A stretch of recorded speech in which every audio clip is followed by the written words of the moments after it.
Welcome once again to the Ivey Chronicles, and today we have a very special guest. We have Dr. Charles Goodman, pastor of the Tabernacle Baptist Church. Some people call it the Tab. So today we're just going to dive in a little bit and try to get a little insight as to the life of Dr. Charles Goodman. So we'll be right back.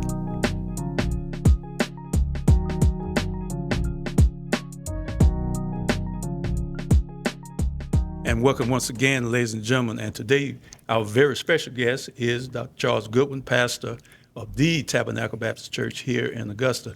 So, Dr. Goodman, a lot of people have their perception about you, but I was looking at, and I shared with you a little earlier, I was looking at a podcast you did back in 2024, and just share with our listening audience how you actually got into ministry. Because some of us, we see the glamour, and we want to jump in there. Yeah. But just share with us a little bit about yourself. How that. Dr. Ivey, once again, thank you for allowing me to come and share, and amazing team and staff that you guys have here. So it's a blessing. When I think back on my journey, this marks 25 years of preaching for me. Oh, man. Officially. I was licensed in April 2001, but I will say I think that my call and exposure to ministry happened a lot earlier. I think I was 8 years old when I feel a call to preach. I was raised by my maternal grandparents since the age of 14 months, being raised in church and seeing their fidelity and loyalty to God. And I think as a young boy, 8 years old is when I felt something different. Fast forward ahead, I don't think that I officially acknowledged it till I was 21, coming through transition in life from being diagnosed with ALS, having to make some major life decisions about what is next. I thought I was going to be a lawyer, honestly. That was my whole desire. And after seeing that shift happen, being kind of encountering that kind of a diagnosis, and then coming to the point where just saying, God, if it just be 2 years, it'd be for you. And acknowledging it has been, since then, a 25-year journey that has led me all across the world, but more specifically to this wonderful place called Tabernacle that I've been fortunate enough to lead and serve for the last 19 years. Okay. All right.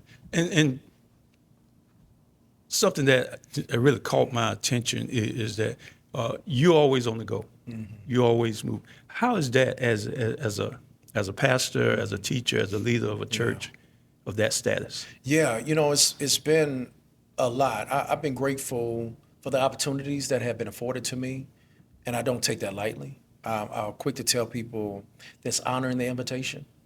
And for the entirety of my ministry, not just here in Augusta, but even when I first started at 23 at a church called Pleasant View Missionary Baptist Church in Salem, Alabama, God has kind of graced me to be what many would consider an itinerant preacher, which revivals, conferences, and of the like. And so I'm honored, and so I think those who know me and have experienced my ministry know that I'll go anywhere. I've been on some of what many consider some of the largest stages in the world, but also I've been around the corner and some dirt roads to preach the gospel, because it's not my gospel, right? It's not my gift. And so I've always taken the stance that wherever I'm go, here I am, Lord, send me. And so that has been what has kind of pushed me. So it has come, with a lot, because not only being itinerant, I'm very big into education.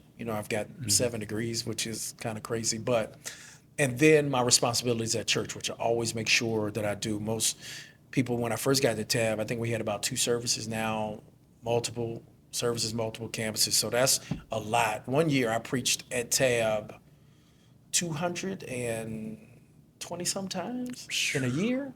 So I think most people don't realize how much preaching is. Like, even now, currently, we're doing 4 services. That's literally what a majority of pastors would do in 1 month. I do in 1 day. So I love to preach.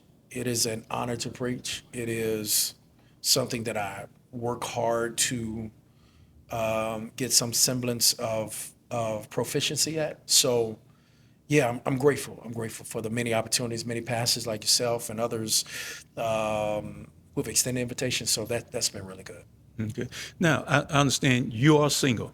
Yes, sir. How is it pastoring a church Yeah. of the historical status? Yeah. Because typically, an older church, they always have this thing, well, you got to be married Yeah. in order to be our Yeah. pastor. Yeah.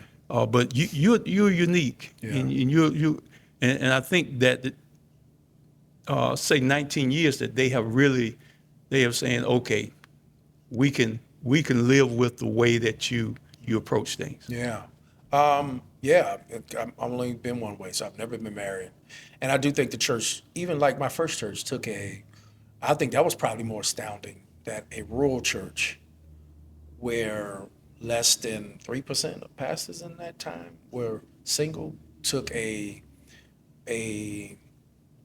kind of a reach on not on a single pastor, but young. I was 23. And then even when I came to Tabernacle, most people don't realize there was 3 candidates, 2 including myself, and all of us were single. So I'm not really sure. But it's been interesting, I think, to see that evolution, being honest about your status, not making that and say, well, if marriage was the case for doing ministry, then Jesus and Paul wouldn't ever pastor. But I think with anything, you have to honor the assignment. And my singleness has given me flexibility to be able to do a lot of the things that I've been able to do. I don't think that if I was married, that I could have done a lot of things that I've done, because your responsibility then is for family, is for making sure that that's taken care of and everything else. So my singleness has given me an opportunity of flexibility. And Tab has covered, supported, and prayed. I mean, I think that's all I know, and that's all they've known. So I'm grateful they didn't hold it against me. And I think at anything, you want to honor people's care and support for you in that way. So just like an older woman in my first church told me, she said, Pastor, just don't embarrass us. So it's been my aim to just not embarrass the wonderful people of Tab, and that's just, ministry within itself is hard. Being single, I can only imagine how hard it can be being married. So Okay. Yeah, because I'm looking at, I was looking at through the lens of sometimes when you're required to do like marital counseling. Yeah. And sometimes you can spring off of what you know, and then you got to go, okay, how do I talk to Absolutely, yeah. a couple? And that's always been a good one. I always tell people, it's like, and I use this funny analogy because I do counsel. We now have a full ministry that does that. But it's almost like I tell someone, it's almost like a doctor who has to operate on you with cancer but doesn't have cancer. Or a lawyer who's trying to get you off of a murder charge and never committed a murder, right? When I come to talk through counseling, those kind of things, I'm not giving you my opinions. I mean, when you come to me, even though I think I got some good opinions, I think the thing is, I have this book that gives us direction, insight for life. Right. I believe in the Word of God. I think that it is meant to help hone, shape, sharpen all of us. So there are certain principles I think you have. So even when it comes to marriage, I always tell people, because the Bible, if you really be honest about it, it's kind of all over the place when it comes to marriage in particular. But I do think there's some certain tenets that it talks about how we should treat one another, our responsibilities as spouses. So just sharing that. And I think that regardless of your status, God gives those of us who are called insight and, to be able to give godly wisdom. I think that happens regardless of your status. Right. Okay. Now let's shift right quick. After the pandemic, Yeah. help us because Tabernacle is constantly growing, and some of us we look out in our congregations and we're like shaking our head and saying, "Lord, where are the people?" But the answer the Lord keep giving me is, "You just preach and teach. Yeah. Let me do the drawing." Yeah. So what are you all doing different that a lot of churches are not doing? Yeah. That's a great question. One that is kind of really hard to answer on 2 whys. First of all, I think that we're all called to preach and teach, and none of us really deserve any of the people we have, right? Like, I mean, that is in itself a grace gift. most people I get asked and do all conferences and because of what many consider success for our church. I don't necessarily consider it a success. I think the tenet has always been this. Jesus said, if I be lifted up, I'll draw. Right. Now, that's the spiritual aspect of it. I do think there are strategic principles and stuff to do to be able to to be able to kind of help. I do think there's certain things that can help facilitate onboarding and create an experience that people will find, especially in this day and age, more compelling to come. Like I always say, your worship experience is your number one evangelistic tool. Having a great, kind of music, sound, biblical preaching, and man, there's sometimes I don't think we really negate this enough. When God breathes on you in that aspect, then that's the reality. Even though I'm quick to tell you, there's no special place in heaven for a megachurch pastor versus a pastor who's just being faithful and perhaps not seeing the growth that they want. I think at the end of the day, God proportions it out, and we're all called to just be faithful on what God gives us. Yeah. So those are the things I'm saying. Okay. One of the things that I look at and I often tell, especially our young people, I say, understand something. Young people are attracted to young people. Yeah, that's They're not it. attracted to Yeah. older people. And we did a podcast with one of the young ministers, Elena Garby. Yes, amazing. And She's really gifted. I told her, I say, you got an excellent pastor. Then you got your dad, who's a pastor. Amazing. I said, so you're kind of wrapped in that garment. And I told her, young people are going to be attracted to her. Yeah. I said, they look at me and they like, dude, go on to the house. Don't say that, man. You look good, man. You got your you look good, man. Yeah, at least you ain't got ugly knees like the guy who's recording this stuff. That's neither here nor there. Yeah. But so in Augusta, we have a lot of churches. How can we be more effective? Because and I tell people all the time, I say, just here on Ellis Street, if I could get all the people that just here on Ellis, we could have 2 or 3 services. Yeah. Because our capacity of our sanctuary is anywhere from 150 to 200 people. So how do we crack? I've been here for over 25 years, and I'm still trying to crack this nut. Yeah. And it's But hard. I think everyone has got their unique calling. And even though you may think to fill the sanctuary, I admire your school. Like even if you don't get the crowd, Ellis will come. You got 31 students here that you're pouring into who are leaders and are going to change the world, which is just tremendous. So I really want to salute you because I wish I could do that. I wish we could have a school like that to that magnitude. Yeah. I think that's really dope. And I think and what kind of spurred the school is that we have an excellent director, teacher, and it was her idea. Wow. And I said, okay, hey, I believe that if you have the space, if God grace you with Exactly. the space, use the space. Use the space. Because if you use the space, He'll give you more space. Give you more space. And one of the things that we're looking at is we want to move our campus across the street so that we're able to expand, able to grow. But the unique thing that I really love about school is that one of the things is that the class size will never exceed 15 people. Okay. Which means that each child will get what they need. That individualized attention. And the other aspect that we try to do, we try to teach them that they're unique with their gift, but they also have to recognize who gave them the gift. That's right. Yeah. So some of the members here was asking me, okay, how's that going to benefit us? I said, here's the thing. If we plant the seed in the young folks, they're the ones that's going to be talking to their parents. Say, hey, I want to go to church. Even if they don't go here, Yeah, they want to go somewhere. to plant seeds. Yeah. And if you plant that seed, that child may be next pastor, may be the next musician, whatever that area is, to further the kingdom, do kingdom building here. Because we hear people always talking about how we need to reach young people, reach young people. I heard an old preacher told me once, say, look here, if you want to reach them, teach them the word. I would say this, and I think what you're doing is to, and it piggybacks on, to give a clarification on what I believe God has graced Tab, is what I would tell your member is there's an old parable that says, oftentimes we will plant seeds that will grow trees that will never experience a shade.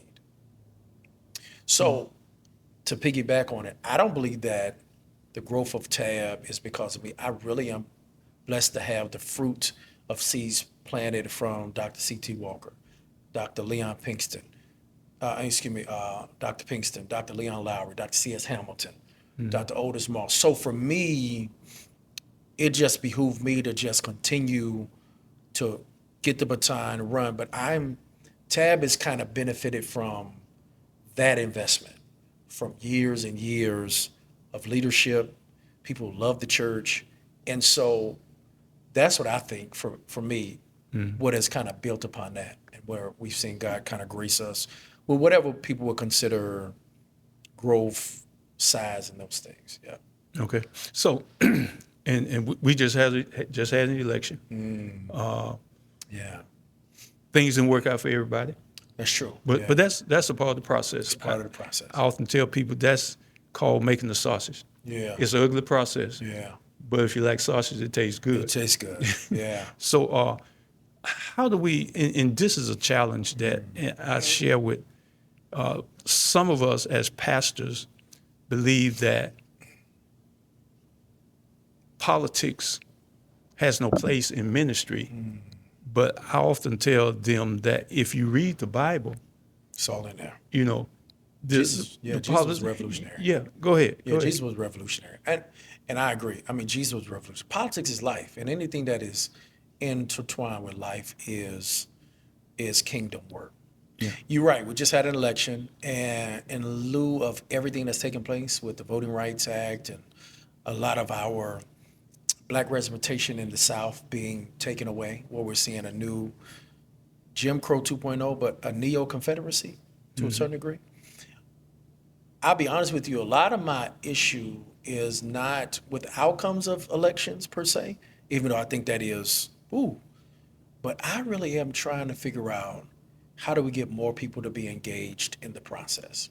Here locally, they said we only had about 30% turnout rate out of all the people who were registered to vote. And that hurts my heart because I feel bad for those who feel so disenfranchised and so disillusioned that they don't feel like even being a part of the process is worthwhile.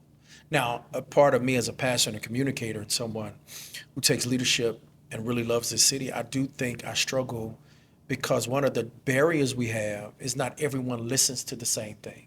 Right. Yeah. There is so much misinformation, disinformation. And so how do you break that barrier? I don't know.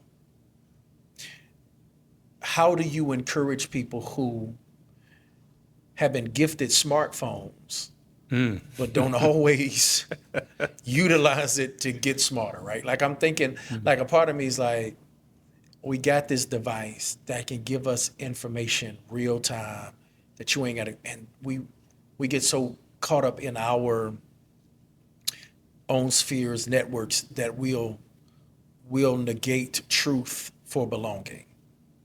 And so I'm really at a point in trying to figure out what do we do with that. I'm currently in a position, I'm campaigning for second VP position for the Progressive National Baptist Convention. And one of the things of my platform would be that I feel like we got to get our young people involved, not just active in social action, but also in social foresight. Because I feel like it takes all of us doing everything we can do to further the agenda. You need some people in the street. You need some people at the table. You need some people who spout the ideas, but you also need others who are thinking the ideas.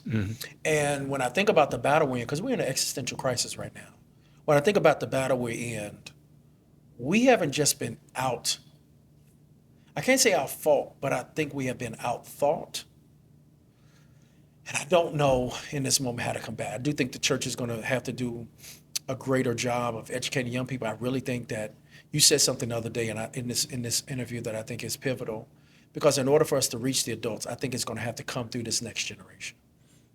Our hope has to be on them their engagement, their enlightenment, and their willingness to put themselves on the line. It's going to take all hands on deck, and we might not see the change because I am so. Dr. Ivey, when were you born? March 55. 55. Mm-hmm. You were alive on the Voting Rights Act, Yeah. Civil Rights Act. You were a year after Brown v. versus Board of Education. Mm-hmm. Did you ever think in your lifetime to see so much progress and then within the span, the same lifetime, see so much regression? See it roll back. Yeah. I often share with people who listen to me is that I came up during the era when I said, if you've never been shot at by state troopers, just for being at a rally, or shot at by the Klan, I tell people, I said, the average person never seen the Klan in their full regalia. I said, I have. I've seen them marches up and down the streets. I said, but for us, there was a gentleman who was well off, who flew from Dallas, Texas, up right. If you know anything about Georgia, Sparta, Georgia, he would fly in, had his own Sparta. fly in. Guy was named John McCowan. Okay. And he would come in and train. Not only would he would bring people to train adults, but also train young people. Wow. And that has stuck with me all of my life because he poured into all of us, and because and tragically, you know, he died in a plane crash. But the thing is that I'm looking, okay, who's this person is going to find this nucleus? And we've got to find this nucleus all over the United States and just pour into them. Yeah. We just lost one of our great giants, Reverend Jackson. Yeah. First that was Elijah Cummings, then that was John Lewis, then and we're looking. People are saying, okay, where's our next person? And Reverend Sharpton, he's out there, he's doing what he can. He's doing what he can. Yeah. You know, but we've got to, from a grassroots perspective, we got to share our lived experiences. Yeah. Because what I share with people, if you've never gone through what I've gone through, you won't really see the urgency of casting your vote and being a part of change. We are the change. We are the change. We just have to step up and do what needs to be done. I agree. Yeah, I agree. So Brother Brandon is, I didn't see him waving his arms. He must have taken us into the second half of everything. But Doc, look here, it's been a whole lot of fun. I appreciate that. I appreciate you taking thank you, time. Doc. I appreciate you are probably one of the most busiest people in Augusta. The good thing is you have the flexibility. Yeah. I have to check in. Yeah. And I tell people, a guy told me one time, said, "Oh man, you henpeck." I said, "No, I like the hen that's pecking me." I got you. And I understand, you know, that what you do is because of choice.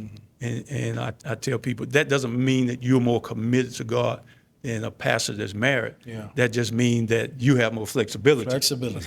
That's the name of the game. I just want to thank you for taking time so out much. I appreciate and it. coming Thank you, and Doc. sharing with I us. appreciate that. Thank you. And we're going to do something. We're going to put some grease on those Please, knees. some grease on them knees. That's good. You take a picture, man. You give one. So, ladies and gentlemen, next time on the Ivey Chronicles, we will be featuring a few other great people. Hopefully, we'll get some of the people that won the election, talk about what they think about how we can approach this change in Augusta. I believe Augusta is probably one of the greatest places to live. I agree. It has one of the greatest jewels, which is the Savannah River, and we ignore it. So, ladies and gentlemen, hopefully we'll get some of our people who have won elections, people who are going back, and see what their view is for Augusta, Georgia. Sounds good. So next time, we ask that you would tune in to WCPA, Real House, and check out this podcast and several other podcasts that's posted on it. Awesome. Until next time, be breezy. Breezy. I like that.